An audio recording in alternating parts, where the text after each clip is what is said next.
Recorded Books and One-Click Digital present Conversations with Lincoln, Little-Known Stories from Those Who Met the 16th President, by Gordon Leidner. Narrated by Graham Winton.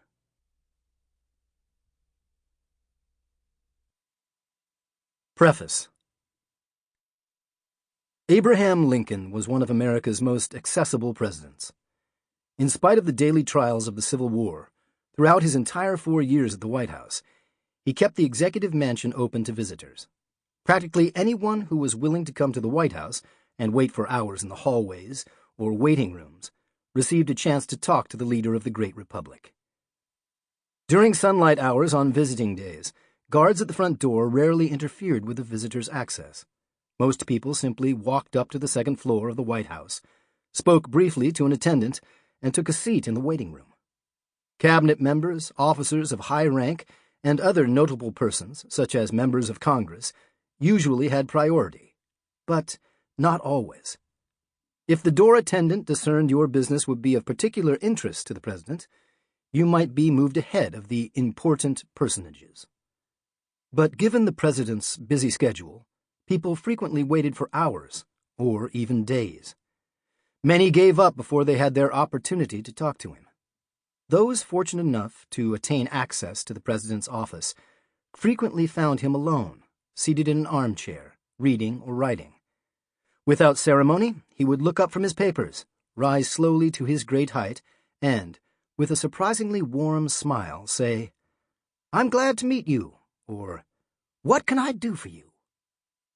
Unless the visitor's business was conducted quickly, they were usually asked to sit down and tell him all about it. To their surprise, no matter how trivial the subject, the president was an avid listener. He looked them in the eye and asked pertinent questions. If someone else could better attend to their business, Lincoln would pull out his ever-present pencil and write directions on a piece of paper or ring a bell to summon a secretary, whom he would ask to investigate the matter for him. If the visitor's request was something that only the president could address, such as an appeal for a pardon or the release of a soldier from duty, his legal mind took over, and he carefully read any pertinent papers before responding. Frequently, the visitor's requests were granted. President Lincoln was an excellent judge of character, and when he felt it was safe, he took people at their word. When the situation demanded, he asked an attendant to do additional research and sent the visitor away, telling them to come back tomorrow. If he decided their request could not be granted, he told his visitor immediately. Lincoln had earned a reputation for honesty when he was a young man, and now that he was president, he wasn't about to change. He had soft spots. The requests for mercy from women, particularly widows, soldiers' wives, or mothers with children, would rarely be refused. Any request for a soldier's pardon from a death sentence was a priority with him. He searched for any excuse to spare their lives, much to the frustration of the Secretary of War, who flatly told him that his frequent pardons undermined military discipline. Once, when reproached for his refusal to allow a soldier to be shot for cowardice, he stood by his decision and stated, "I am just as God made me, and cannot change." The White House wasn't the only place where Lincoln encountered the public.